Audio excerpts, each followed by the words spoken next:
Então estamos aqui com um time de peso. Primeiramente, muito prazer. Estou muito feliz de estar mediando esse papo maravilhoso. A gente vai começar com você, Marco. Queria que você contasse um pouco pra gente sobre a sua história, como que você começou, né, como comunicador. Tá, tudo bem, Ana? E aí, gente, beleza pura?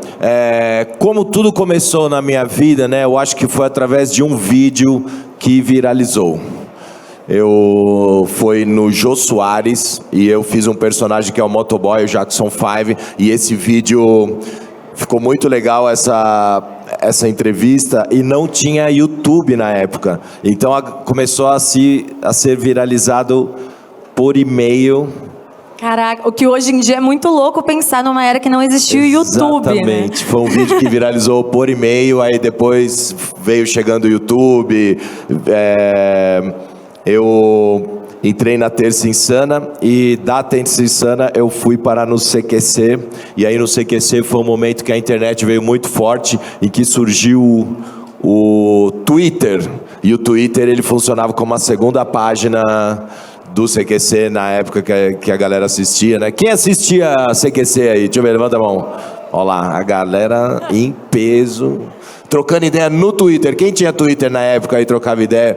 Era muito legal, né? Quem ainda tem Twitter? Justo. Olha que massa, eu também tenho ainda.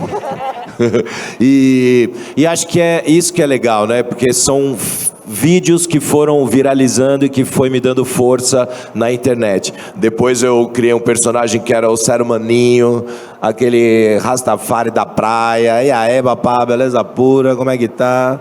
E ali eu fiz um vídeo sem querer com um cachorrinho na praia, e esse vídeo viralizou, assim, foi uma forma muito inusitada, porque a gente desceu pra praia, fizemos 8 vídeos, e na hora da gente ir embora, tinha um cachorrinho ali na praia, daí eu parei, ele olhou pra mim, eu olhei pra ele, falei, olha só, babá, esse era o Maninho, e aí, beleza pura, como é que tá?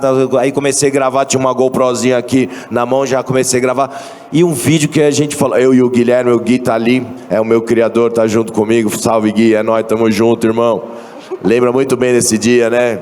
Areia no meio dos dedos e tal, e ali aquele cachorrinho, cara, a gente pegou e falou, temos um vídeo interessante. Virou seu mascote, né? Vocês estão atrelados, a gente até vai falar um pouco sobre isso, sobre essa virada do cachorrinho, né? Porque a gente teve um reencontro também do cachorrinho, como que foi isso pra você? No Altas Horas, a gente foi atrás, um cara na internet falou, eu adotei o Sério Maninho, lá no Guarujá, e aí a gente conseguiu contato com ele e a gente levou ele no Altas Horas. Só que ele era um cachorro de praia, assim, um cachorro maluquinho. Então quando a gente soltou no Altas Horas, ele saía correndo, bicho, pra tudo quanto é lado, assim. Foi meio catastrófico. Mas foi legal porque esse cachorrinho também ficou famoso. Ele conseguiu pet gratuita pra ele, vitalícia, pra ele e mais 5 cachorros amigos dele. Isso a gente também Muito fala legal, muito sobre né? o poder da comunicação, né? Até o cachorrinho se deu bem. Exato. Ele trouxe a galera com ele, os parça dele, né? Lara, agora conta pra gente também você, como que você começou nessa era da comunicação, o que que te despertou pra você estar aqui? Então, boa tarde, gente. Um prazer imenso estar aqui, primeiramente. Então, a minha trajetória na internet começou de uma forma bem despretensiosa. Eu morava em Portugal na época, era 2019, eu estava fazendo tratamento com a minha psicóloga já há algum tempo, e eu estava vendo muitas mudanças positivas no meu dia a dia, na minha vida com o tratamento, porque eu vinha de uma realidade onde eu tinha uma relação muito disfuncional comigo e com o meu corpo. E como eu estava vendo muitas respostas positivas, mudanças positivas no meu dia a dia, eu comecei a ter uma vontade de compartilhar com outras mulheres a minha história. E foi isso que eu fiz, né? Eu comecei a postar no Instagram textos que eu escrevia pós-terapia, e aí primeiro eu comecei em formato de texto, depois eu comecei no vídeo. Eu abordava assuntos bem sérios e comuns, né, na vida das mulheres, que é falta de autoestima, insegurança com o próprio corpo, transtorno alimentar, relacionamento abusivo, violência doméstica, que infelizmente eram assuntos que eu vivia e ainda vivia na época, né? Só que eu tentava sempre trazer isso de uma forma leve e sempre com uma ideia de resolução, né? Porque a gente está aqui para resolver. E aí as minhas seguidoras se identificaram muito, a minha comunidade começou a crescer, as coisas foram dando certo. E aí fui me deparando com os primeiros desafios nessa caminhada, né? E um deles foi a monetização, né? Que eu entendi que seria desafiador conseguir monetizar abordando os assuntos que eu abordava. Então, eu comecei a procurar formas de viabilizar essa monetização. E aí veio a ideia de juntar a moda com autoestima, que é basicamente o que eu faço hoje. Isso já era 2021, eu já tinha voltado para o Brasil, eu criei meu primeiro quadro, que é o Magra vs Mid. Eu basicamente ia nas lojas de departamento, usava o mesmo look que o manequim, e eu gravava o caimento em ambos os corpos, e eu mostrava para as minhas seguidoras que o caimento é diferente, mas isso não significa que um é mais bonito, um é mais feio que o outro, ou que um é certo e que o outro é errado. E aí deu muito certo, né? Porque é uma dor muito grande de muitas mulheres. E o tempo foi fluindo. Meses depois eu já consegui meu primeiro contrato, que foi com a Postaus, que é uma marca muito querida, que está comigo até hoje, inclusive. E hoje eu trabalho com marcas como C&A, Renner, Riachuelo, Pernambucanas, Usaflex, Postaus, que ainda está comigo. Hoje eu vivo 100% do meu Instagram, eu vivo uma realidade que até pouco tempo atrás eu achava que seria impossível, que estava muito longe, né? E eu sou 100% realizada fazendo o que eu faço, mas nenhuma dessas etapas foram fáceis, né? Dessa história super resumida que eu dei aqui agora. O Instagram, especificamente, a internet, né? É um lugar muito instável, muito incerto, então a gente tem que estar sempre se adaptando, criando novos formatos para alcançar novos públicos, novas marcas. E esse é o meu desafio diário, atual. E é isso, né? Estou muito feliz. O quanto é importante, né, da gente... Isso é um reflexo da importância da gente poder enxergar alguém que a gente se identifica, né? Exatamente. Então, é muito legal, porque é muito difícil a gente ter o corpo do manequim, né? Exatamente. Então, é muito bom a gente poder se enxergar em alguém e falar assim, caramba, ficou bom, ficou legal, eu consigo me ver ali, né? É a representatividade, né? Tão famosa representatividade que é muito importante. Principalmente hoje, numa era completamente digital, né, Júlia? Sim. Vou vir falar com você agora. Você, como diretora, né, artística, comercial, eu queria saber qual diferença e qual similaridade você vê nessas duas histórias, como potências criativas e comunicadoras. Eu acho que tem muita diferença aí geracional mesmo, né? Então, o Marco contou que ele vem de uma época em que ser famoso era estar na TV, né? E aí a gente tem o contraponto, que é a Lara construindo dia a dia um público que vem crescendo a cada dia. Então, quando a gente começou a se falar, acho que nos primeiros meses, ela tinha coisa de 50, 100 mil seguidores. 30? Nossa! E hoje... 330. 330. Arrasou! Então... Uma palma para ela.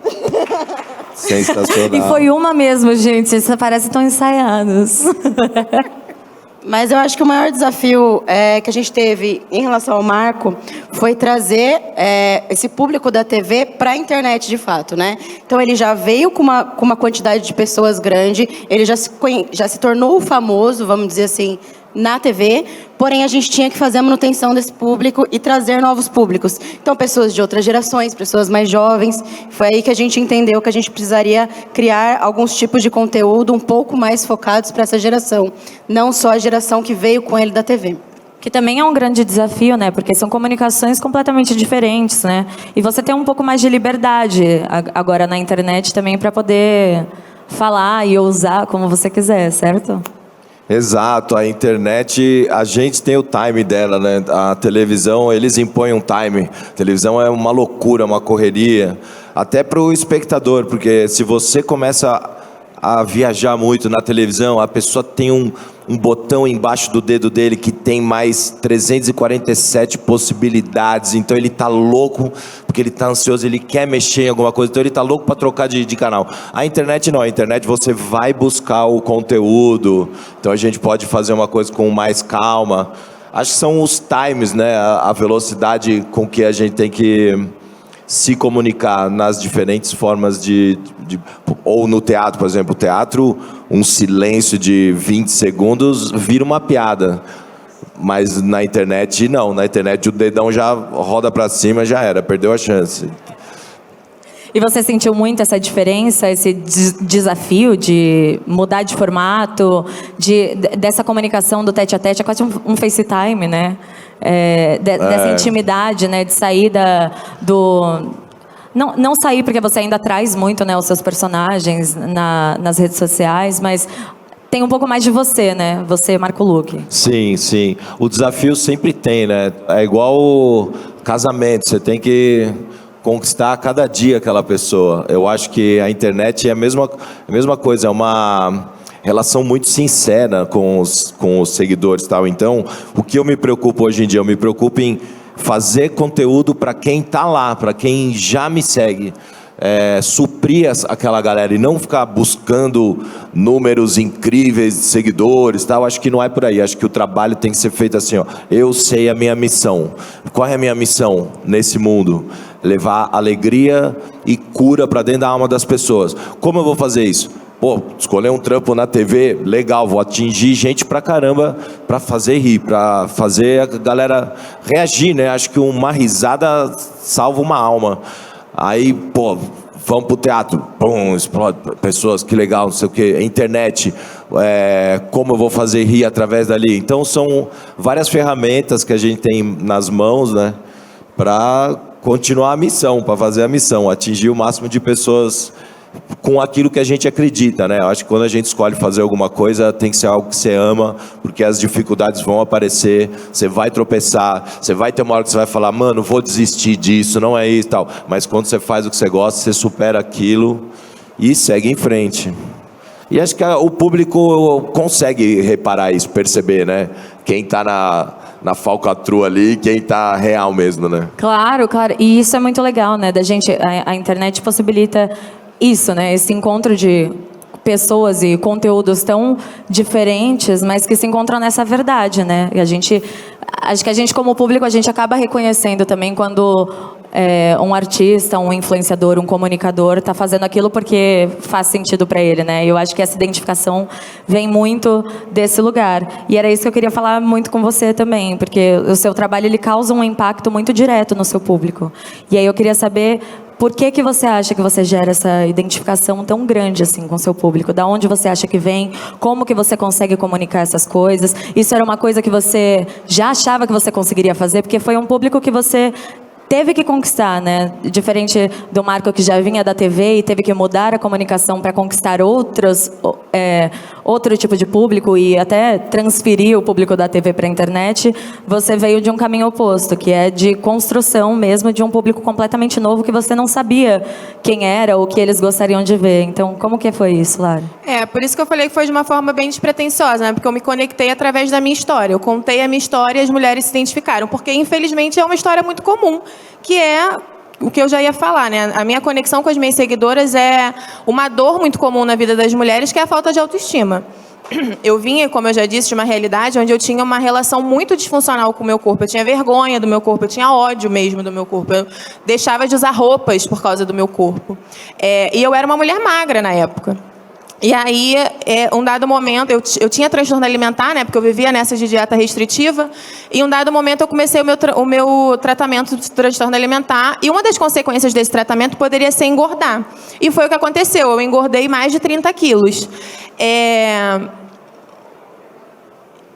E foi justamente nesse momento, quando eu engordei, que eu estava na minha fase assim, mais gorda, que eu fiz as pazes com o meu corpo, que eu comecei esse processo de resgate da minha autoestima. E é isso que eu mostro para as minhas seguidoras, basicamente. Você já estava na internet nessa época?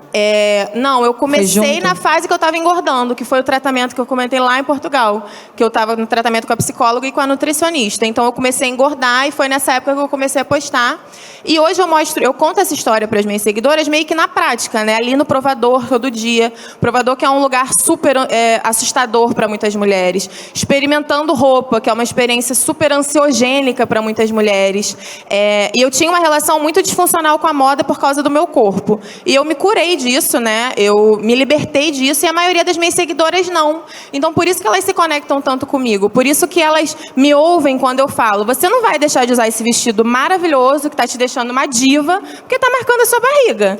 E aí que entra o negócio da representatividade. credibilidade que você falou. Elas me veem ali com aquele look, elas falam, pô, a Lara é mais gorda do que eu e tá bonita com esse look. A Lara tem um corpo parecido com o meu e tá bonita com esse look. A Lara não é uma mulher magra e tá bonita com esse look. Então, eu também posso estar bonita com esse look. E aí que entra a conversão, porque ela compra o look. E muitas das vezes ela compra o look inteiro, porque ainda tem essa dificuldade em fazer combinação. Porque quando você não tem uma relação muito saudável com a moda, você, antes de pensar na roupa, você está pensando em se esconder. Então, eu quero esconder meu braço, eu quero esconder minha barriga, eu quero esconder minha perna. Então, você não tem essa naturalidade para escolher, fazer as combinações. Aí elas veem ali a combinação e já resolve o problema. Tanto que eu recebo muita mensagem falando, Lara, eu comprei o look inteiro. Você posta, eu compro ele inteiro.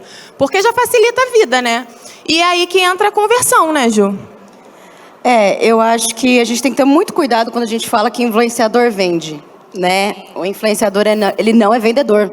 É uma tecla que a gente bate muito em eventos, em conversas, em reuniões com marcas. Só que a gente tem lados e lados e tipos de conteúdo, né? Então, é o que a Lara falou. A Lara, ela tem uma conversão muito alta, que às vezes a gente fica até chocada com algumas campanhas. Por quê? Porque as pessoas, elas se identificam com aquele produto, se identificam com o corpo.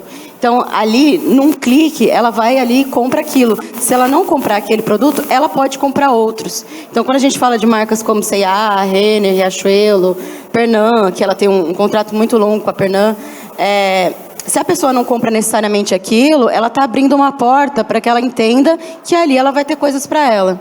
E aí a gente tem o contraponto, que é o Marco. O Marco, ele traz um brand muito forte. Então, tudo que ele se associa, todos os produtos que ele endossa, realmente as pessoas sabem que é confiável, que não vai entrar numa enrascada, que não é um golpe, sabe? Então, eu acho que tem tipos e tipos de conteúdo e vai das marcas, junto com os influenciadores, virar e falar, olha, eu posso te entregar isso. Eu não consigo te entregar isso, mas eu posso te entregar isso e vai ser maravilhoso, vai ser incrível. Então, às vezes, é muito importante a gente jogar essa real, a gente ter essa conversa aberta, de fato, com as marcas, para a gente mostrar aonde a gente vai ter sucesso. Tem muitas campanhas que a gente, principalmente falando do Marco, a gente consegue criar do zero. Então, ele contando até do Guilherme, nosso diretor de criação, entra nas primeiras reuniões, pega os primeiros briefings, é um resultado completamente diferente de uma ideia engessada, né? Então, a gente consegue fazer com que seja uma coisa que faça muito mais sucesso do que se viesse daquela forminha prontinha, como às vezes vem. É um poder adquirido por conta da credibilidade da marca, do influenciador, né? Total. E a criação também é muito importante. Tipo, eu vejo assim, os meus seguidores, a galera que gosta de mim, ela tá na internet, vai ver uma coisa minha, o que ela quer ver? Ela quer ver um pouco da minha vida, ela quer ver o que eu faço, mas ela quer dar risada, ela quer divertir, ela sabe que o look é da comédia. Então, quando eu faço uma campanha, quando deixam a gente criar pela gente, a gente vai fazer um negócio muito engraçado, que nem a gente fez agora uma campanha recentemente para a GG Poker. E foi demais, porque a gente fez um vídeo que não falava sobre poker, fala sobre qualquer outra coisa, com os personagens, tem um baralho ali subentendido, e a marca depois assina no final. Então a galera consumiu como se fosse um conteúdo, né, para dar risada mesmo, orgânico. E deu, mais de 1 milhão de visualizações. E é um negócio que é comercial. Você fala, como assim, né? Porque normalmente comercial, o pessoal fala assim, ó, comercial, perdeu a chance. Se vendeu. Tem um preconceitinho das pessoas, né? As pessoas não querem ver a gente ganhando dinheiro. Quer ver a gente só lá suando, tem entregando o público que, sangue. quando percebe que é uma publicidade, já sai do vídeo, né? Já sai, então, exato. É interessante esse conteúdo que a pessoa eu vejo muitos comentários assim, né? Tipo, vixe, caí na publi. Nossa, quando eu percebi, eu caí na publi. E isso é o legal, né? Porque você vê o conteúdo daquele influenciador integrado com o interesse da marca, que é o sonho, né? É o sonho de uma publicidade bem feita. É a publi que deu certo, né? A gente teve um conteúdo muito legal, que o Marco fez uma bebida alcoólica com o Mustafari, que é o personagem Rastafari.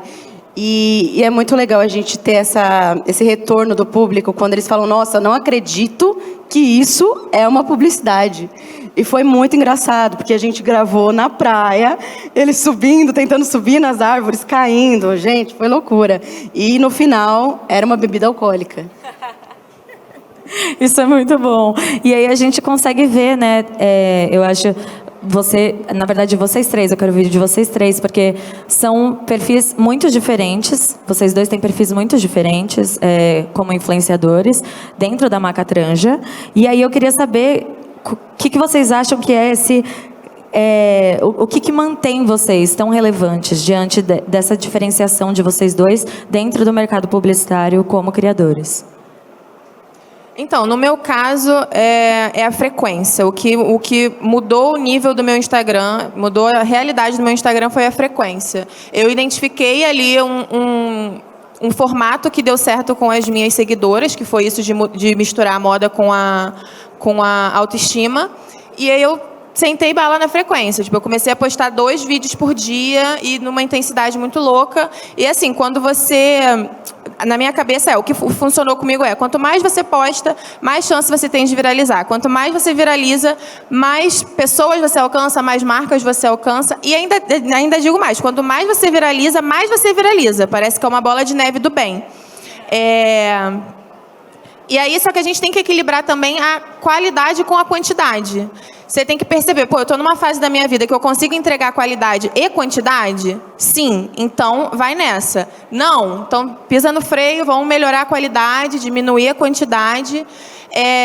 Mas se sim, muita frequência é o que dá certo. O que deu muito certo para mim, eu fui de 30 mil seguidores, como a gente estava falando, para 330 mil em 9 meses. Depois que eu descobri esse formato que dava certo e aumentei muito a frequência, a quantidade dos posts. Só que não dá para romantizar, né? Porque isso dá um trabalho danado, demanda muita constância, muito esforço, muita disciplina, muita saúde mental. Se você não tiver ali na terapia, a saúde mental vai para o ralo. E para tudo isso dar certo, a gente precisa do quê? De estratégia, né?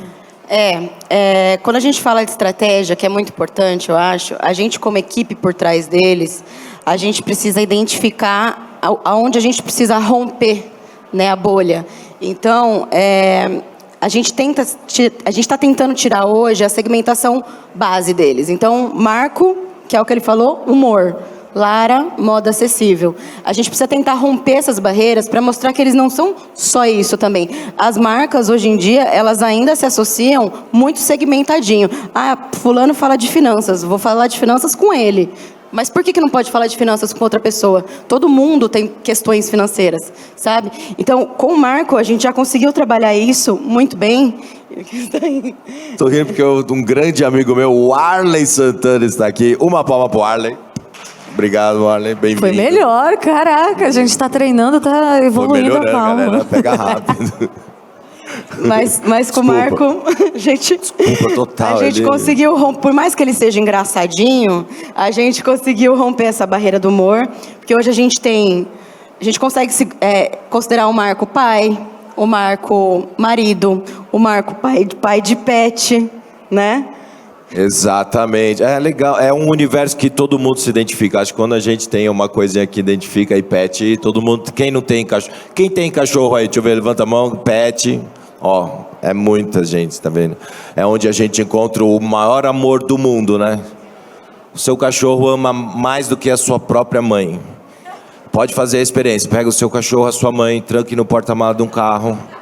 Quando você abrir, quem vai ficar feliz de te ver? Você tem um ponto. Dá pra ver, desculpa, distraí de novo. Não, mas é isso. A gente já conseguiu furar um pouco essa bolha do humor para que as pessoas saibam que ele não fala só de humor. Ele tem todo um contexto, toda uma vida em que ele pode entrar dentro de marcas, né? Então a gente teve esse objetivo e a gente conseguiu alcançar ele nos últimos anos. A gente tinha muita vontade de fazer com que a Mary Help, que é uma personagem dele, fizesse campanhas, por exemplo. Só que a gente ficava com receio. Putz, será que vão ter uma certa questão aí, porque você está se vestindo de mulher? Será que vai ter uma questão das marcas terem coragem de se associar? Como vai ser, né? E aí a gente começou a trazer mais quantidade de conteúdo nas redes dele e foi batata. Em alguns meses a gente fez campanhas enormes com a Mary Help. E é o que a gente tenta trazer hoje com a Lara, né? Mostrar que ela não é só moda acessível. Ela também tem uma vida saudável, ela também tem uma questão de autoestima muito importante para passar para as pessoas. Então, a gente não pode segmentar tanto as pessoas ao ponto de não conseguir fazer coisas além daquilo. É muito mais sobre linguagem, né, do que sobre restrição. É sobre como você se consegue se comunicar com o seu próprio público sem se restringir a um único assunto, né? E isso é muito, muito, muito legal de ser feito, gente. Queria parabenizar todos vocês e dizer que, na verdade, todo esse papo serviu para a gente chegar na conclusão de que não existe fórmula mágica, né? É a gente entender o tipo de comunicador e o que funciona para cada um. Existe estratégia, existe consistência e a verdade de cada um. Exatamente. Resumiu bem. Acho que foi isso mesmo. E eu queria saber também para você, que além de... Você está na frente e por trás, né? Você é CEO e influenciador. E como que funciona essa chavinha? Exatamente. CEO eu descobri há pouco tempo que eu sou CEO. Até hoje está difícil me acostumar. Eu não sei nem o que significa CEO. Alguém sabe? Como é que é CEO? É o quê? Chefe executivo de operação. Caraca. É chique, né? Então, prazer, eu sou o CEO. It's in English. Chief Executive of Service. Tudo isso em inglês. Perfeito. Agora dificultou mais ainda, né? Então, para mim é um sonho também poder ter uma agência, a Macatranja, que também é um ateliê de caracterização. Aliás, todo mundo que quiser se caracterizar no Halloween, bota lá Macatranja, ateliê Macatranja no Instagram, vocês vão ver um ateliê de primeira qualidade. A gente trabalha com muita coisa legal, porque é uma coisa da minha vida também, né? Eu sempre, desde criança, eu queria me transformar em outra pessoa, tal. Imagina, ter um nariz diferente, ter uma peruca. Eu coleciono perucas, tenho 40 perucas na minha casa. Tem peruca que eu nunca usei, mas sabe aquela coisa que você passa na vitrine e fala, meu Deus, preciso ter essa peruca. Eu faço isso de vez em quando. Você coleciona o quê, Lara? Acho que nada. Nada? Não. Já colecionei Barbie, concha. Barbie. Hoje em dia eu acho que eu não coleciono nada, não. Tá. Trauma, coleciono trauma. Acho que todos nós, depois de uma certa idade. Muito bom. Gente, muito obrigada pelo papo. Foi muito bom, Imagina, muito valeu. gostoso. Uma salva de palmas para o nosso time Valeu, maravilhoso. galera.